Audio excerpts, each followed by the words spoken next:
The Lord said to Moses, "Consecrate to me all the firstborn. Whatever is the first to open the womb among the people of Israel, both of man and of beast, is mine." Then Moses said to the people, "Remember this day in which you came out from Egypt, out of the house of slavery, for by a strong hand the Lord brought you out from this place. No leavened bread shall be eaten. Today, in the month of Abib, you are going out.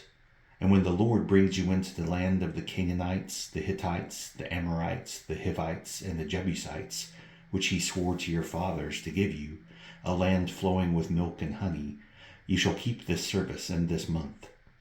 7 days you shall eat unleavened bread, and on the 7th day there shall be a feast to the Lord. Unleavened bread shall be eaten for 7 days. No leavened bread shall be seen with you, and no leaven shall be seen with you in all your territory. You shall tell your son on that day, 'It is because of what the Lord did for me when I came out of Egypt.' And it shall be to you as a sign on your hand and as a memorial between your eyes, that the law of the Lord may be in your mouth. For with a strong hand the Lord has brought you out of Egypt. You shall therefore keep this statute at its appointed time from year to year. When the Lord brings you into the land of the Canaanites, as he swore to you and your fathers, and shall give it to you, you shall set apart to the Lord all that first opens the womb. All the firstborn of your animals that are males shall be the Lord's. Every firstborn of a donkey you shall redeem with a lamb, or if you will not redeem it, you shall break its neck. Every firstborn of man among your sons you shall redeem. And when in time to come your son asks you, 'What does this mean?' you shall say to him, 'By a strong hand the Lord brought us out of Egypt, from the house of slavery. For when Pharaoh stubbornly refused to let us go, the Lord killed all the firstborn in the land of Egypt, both the firstborn of man and the firstborn of animals. Therefore I sacrificed to the Lord all the males that first opened the womb, but all the firstborn of my sons I redeem. It shall be as a mark on your hand or frontlets between your eyes, for by a strong hand the Lord brought us out of Egypt."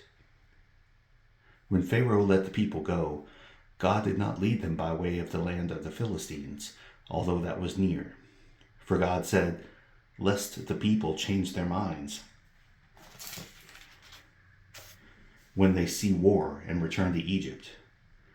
But God led the people around by the way of the wilderness toward the Red Sea. And the people of Israel went up out of the land of Egypt, equipped for battle.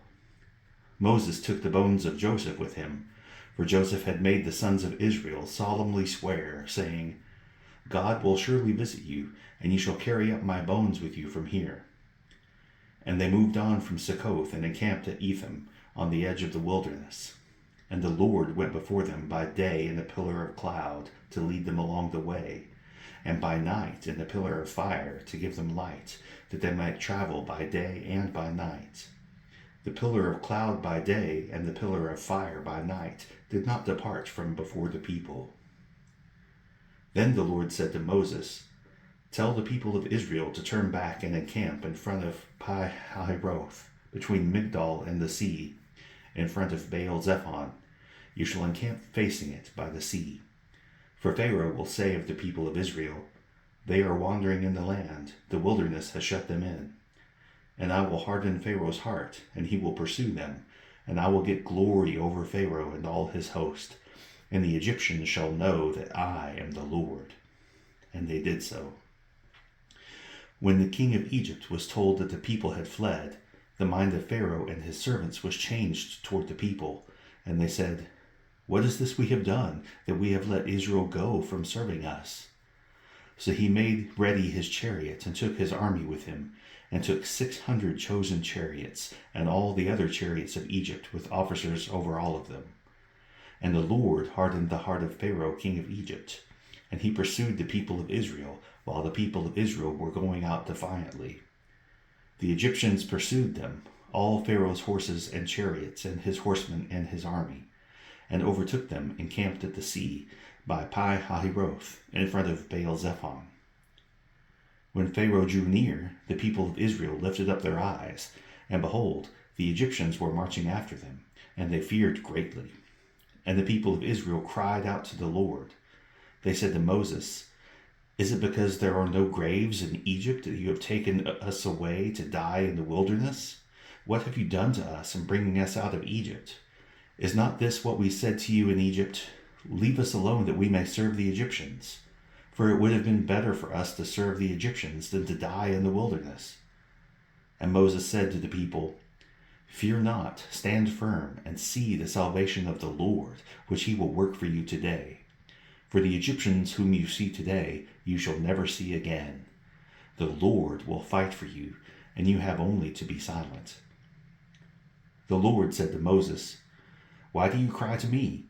Tell the people of Israel to go forward. Lift up your staff and stretch out your hand over the sea and divide it, that the people of Israel may go through the sea on dry ground. And I will harden the hearts of the Egyptians, so that they shall go in after them. And I will get glory over Pharaoh and all his host, his chariots, and his horsemen. And the Egyptians shall know that I am the Lord, when I have gotten glory over Pharaoh, his chariots, and his horsemen." Then the angel of God who was going before the host of Israel moved and went behind them, and the pillar of cloud moved from before them and stood behind them, coming between the host of Egypt and the host of Israel. And there was the cloud and the darkness, and it lit up the night without one coming near the other all night. Then Moses stretched out his hand over the sea, and the Lord drove the sea back by a strong east wind all night, and made the sea dry land, and the waters were divided. And the people of Israel went into the midst of the sea on dry ground, the waters being a wall to them on the right hand and on their left. The Egyptians pursued and went in after them into the midst of the sea, all Pharaoh's horses, his chariots, and his horsemen. And in the morning watch, the Lord in the pillar of fire and of cloud looked down on the Egyptian forces and threw the Egyptian forces into a panic, clogging their chariot wheels so that they drove heavily. And the Egyptians said, "Let us flee from before Israel, for the Lord fights for them against the Egyptians." Then the Lord said to Moses, "Stretch out your hand over the sea, that the water may come back upon the Egyptians, upon their chariots, and upon their horsemen." So Moses stretched out his hand over the sea, and the sea returned to its normal course when the morning appeared. And as the Egyptians fled into it, the Lord threw the Egyptians into the midst of the sea. The waters returned and covered the chariots and the horsemen. Of all the host of Pharaoh that had followed them into the sea, not one of them remained. But the people of Israel walked on dry ground through the sea, the waters being a wall to them on their right hand and on their left. Thus the Lord saved Israel that day from the hand of the Egyptians, and Israel saw the Egyptians dead on the seashore. Israel saw the great power that the Lord used against the Egyptians, so the people feared the Lord, and they believed in the Lord and in his servant Moses. Then Moses and the people of Israel sang this song to the Lord, saying, "I will sing to the Lord, for he has triumphed gloriously. The horse and his rider he has thrown into the sea. The Lord is my strength and my song, and he has become my salvation. This is my God, and I will praise him, my father's God, and I will exalt him. The Lord is a man of war, the Lord is his name. Pharaoh's chariots and his host he cast into the sea, and his chosen officers were sunk in the Red Sea. The floods covered them, they went down into the depths like a stone. Your right hand, O Lord, glorious in power, your right hand, O Lord, shatters the enemy. In the greatness of your majesty, you overthrow your adversaries. You send out your fury, it consumes them like stubble. At the blast of your nostrils, the waters piled up. The floods stood up in a heap. The deep congealed in the heart of the sea. The enemy said, I will pursue, I will overtake, I will divide the spoil. My desire shall have its fill of them. I will draw my sword, my hand shall destroy them. You blew with your wind, the sea covered them. They sank like lead in the mighty waters. Who is like you, O Lord, among the gods? Who is like you, majestic in holiness, awesome in glorious deeds, doing wonders? You stretched out your right hand, the earth swallowed them.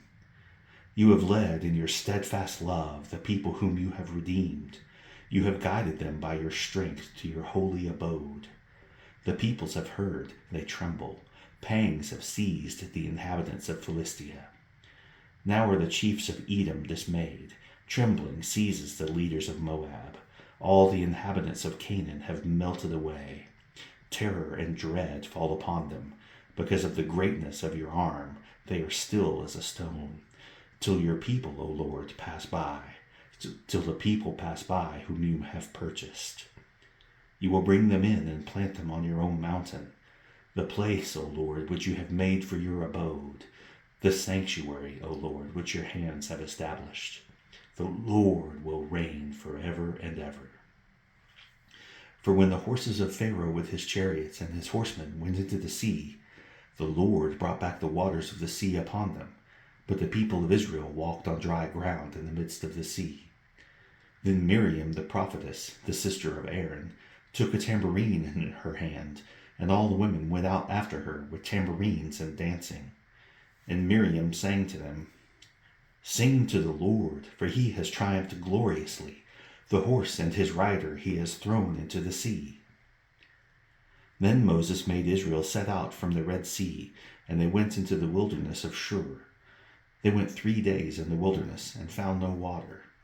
When they came to Marah, they could not drink the water of Marah, because it was bitter. Therefore it was named Marah. And the people grumbled against Moses, saying, "What shall we drink?" And he cried to the Lord, and the Lord showed him a log, and he threw it into the water, and the water became sweet. There the Lord made for them a statute and a rule, and there he tested them, saying, "If you will diligently listen to the voice of the Lord your God, and do that which is right in his eyes, and give ear to his commandments, and keep all his statutes, I will put none of the diseases on you that I put on the Egyptians, for I am the Lord your healer." Then they came to Elim, where there were 12 springs of water and 70 palm trees, and they encamped there by the water. Psalm 21. O Lord, in your strength the king rejoices, and in your salvation how greatly he exults. You have given him his heart's desire, and have not withheld the request of his lips. For you meet him with rich blessings. You set a crown of fine gold upon his head. He asked life of you, and you gave it to him, length of days forever and ever. His glory is great through your salvation. Splendor and majesty you bestow on him. For you make him the most blessed forever. You make him glad with the joy of your presence. For the king trusts in the Lord, and through the steadfast love of the Most High he shall not be moved. Your hand will find out all your enemies. Your right hand will find out those who hate you. You will make them as a blazing oven when you appear. The Lord will swallow them up in his wrath, and fire will consume them. You will destroy their descendants from the earth, and their offspring from among the children of man. Though they plan evil against you, though they devise mischief, they will not succeed. For you will put them to flight. You will aim at their faces with your bows. Be exalted, O Lord, in your strength. We will sing and praise your power.